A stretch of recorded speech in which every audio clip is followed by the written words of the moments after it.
കേന്ദ്ര സർക്കാർ നയങ്ങൾക്കെതിരെയാണ് സംയുക്ത ട്രേഡ് യൂണിയനുകളുടെ നേതൃത്വത്തിൽ 24 മണിക്കൂർ ദേശീയ പണിമുടക്ക് നടത്തുന്നത്. ബുധനാഴ്ച അർദ്ധരാത്രി ആരംഭിച്ച പണിമുടക്ക് വ്യാഴാഴ്ച അർദ്ധരാത്രി വരെ നീണ്ടു നിൽക്കും. പണിമുടക്ക് സംസ്ഥാനത്ത് ഹർത്താലിന്റെ പ്രതീതിയാണ് ഉളവാക്കിയിരിക്കുന്നത്. പട്ടാമ്പി മേഖലയിലും പണിമുടക്ക് പൂർണ്ണമാണ്. കടകമ്പോളങ്ങൾ അടഞ്ഞുകിടക്കുകയാണ്. പൊതുഗതാഗതം നിശ്ചലമായി. അപൂർവം സ്വകാര്യ വാഹനങ്ങളാണ് നിരത്തിലിറങ്ങിയത്. നിരത്തിലിറങ്ങിയ പല വാഹനങ്ങളെയും പണിമുടക്ക് അനുകൂലികൾ തടയുകയും ചെയ്തു. രാജ്യത്തെ 10ഓളം ട്രേഡ് യൂണിയനുകളുടെ നേതൃത്വത്തിലാണ് പണിമുടക്ക് നടത്തുന്നത്. ലേബർ കോഡുകൾ പിൻവലിക്കുക, തൊഴിലുറപ്പ് പദ്ധതി പുനഃസ്ഥാപിക്കുക തുടങ്ങി 13 ആവശ്യങ്ങൾ ഉന്നയിച്ചുകൊണ്ടാണ് 24 മണിക്കൂർ പണിമുടക്ക് നടത്തുന്നത്. കർഷക സംഘടനകളും കർഷക തൊഴിലാളി സംഘടനകളും പണിമുടക്കിന് പിന്തുണ പ്രഖ്യാപിച്ചിട്ടുണ്ട്. പെൻഷൻ സംഘടനകളും സമരത്തിന് ഐക്യദാർഢ്യം പ്രഖ്യാപിച്ചിരുന്നു. പട്ടാമ്പി മേഖലയിലും ഹർത്താൽ പ്രതീതിയാണ് പണിമുടക്ക് ഉളവാക്കിയത്. പണിമുടക്കിയ തൊഴിലാളികൾ ടൗണിൽ പ്രകടനവും നടത്തി.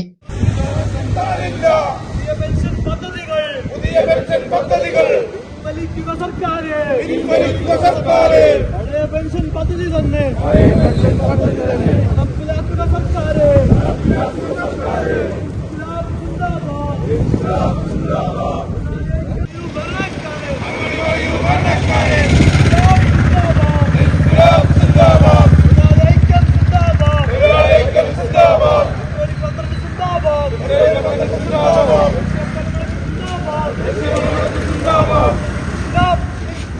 ട്രേഡ് യൂണിയൻ നേതാക്കൾ പ്രകടനത്തിന് നേതൃത്വം നൽകി. ബ്രിട്ടീഷുകാരുടെ കാലത്തുണ്ടായിരുന്ന അവകാശങ്ങൾ പോലും തൊഴിൽ നിയമങ്ങൾ പോലും ഇല്ലാതെയാക്കുന്ന ഒരവസ്ഥയിലാണ് ഇപ്പോൾ എത്തിച്ചേർന്നിട്ടുള്ളത്.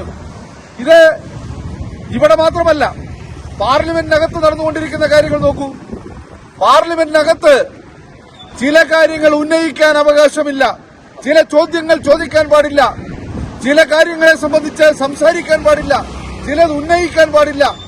ഇങ്ങനെ എല്ലാ മനുഷ്യരുടെ ജനാധിപത്യവും അവകാശങ്ങളും, പ്രതിഷേധിക്കാനുള്ള അവകാശങ്ങൾ, ജനാധിപത്യപരമായ അവർക്ക് ഉള്ള അവകാശങ്ങൾ ഒന്നൊന്നായി ഇല്ലാതെയാവുകയാണ്. അത് പാർലമെന്റിനകത്തും പുറത്തും ഇല്ലാതെയായിക്കൊണ്ടിരിക്കുകയാണ്. മനുഷ്യനൊരു പ്രയാസം വരുമ്പോൾ അല്ലെങ്കിൽ ന്യായമായ ഒരു ഡിമാൻഡ് മുന്നോട്ട് വെച്ച് ആ ഡിമാൻഡ് വെച്ച് പ്രചരിപ്പിക്കാൻ, അതിനെതിരായി ആളുകളുടെ ഇടയിൽ പ്രചാരണം നടത്താൻ, പാർലമെന്റിൽ ഉന്നയിക്കാൻ, പുറത്തുന്നയിക്കാൻ, ഇങ്ങനെ ജനാധിപത്യപരമായ പ്രതിഷേധങ്ങളിലൂടെ ജനങ്ങളെ സംഘടിപ്പിച്ച് ആ പ്രതിഷേധം അറിയിക്കാനുള്ള അവകാശം പോലും ഇല്ലാതെയാക്കുന്ന സമീപനമാണ് പാർലമെന്റിനകത്ത് ചെയ്യുന്നത്, നിയമ ഭേദഗതിയിലൂടെ നമ്മുടെ രാജ്യത്താകെ ചെയ്യുന്നത്. നമ്മുടെ രാജ്യത്തിന്റെ അവകാശങ്ങൾ ആകെ ഇല്ലാതെയാക്കുന്ന നിലപാട് അമേരിക്കയുമായുണ്ടായ പുതിയ കരാറിലൂടെ നടപ്പായിരിക്കുന്നു. നമ്മുടെ രാജ്യത്തെ ജനങ്ങളെ വിൽക്കുന്ന സമീപനമാണ് കേന്ദ്ര സർക്കാർ സ്വീകരിക്കുന്നത്. പട്ടാമ്പി മേഖലയിലും അനിഷ്ട സംഭവങ്ങളൊന്നും ഇതുവരെ റിപ്പോർട്ട് ചെയ്തിട്ടില്ല. പട്ടാമ്പി മേഖലയിൽ ചിലയിടങ്ങളിൽ പണിമുടക്ക് അനുകൂലികൾ വാഹനം തടയുന്നു എന്നതൊഴിച്ചാൽ മറ്റു അനിഷ്ട സംഭവങ്ങളൊന്നും ഉണ്ടായിട്ടില്ല.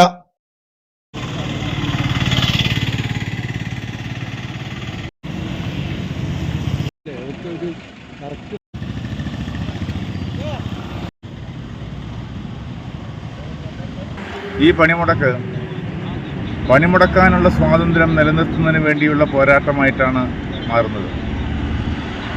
കേന്ദ്രത്തിൽ അധികാരത്തിലിരിക്കുന്ന നരേന്ദ്രമോദിയുടെ നേതൃത്വത്തിലുള്ള BJP ഗവൺമെൻറ് ഇന്ത്യയിലെ കോർപ്പറേറ്റുകൾക്കും ബഹുരാഷ്ട്ര കുത്തകൾക്കും വേണ്ടി ഇന്ത്യയിലെ തൊഴിൽ നിയമങ്ങൾ പരിഷ്കരിച്ചുകൊണ്ട് 4 കോഡുകളാക്കി തൊഴിലാളി വിരുദ്ധ നിലപാടുകൾ സ്വീകരിച്ചിരിക്കുകയാണ്.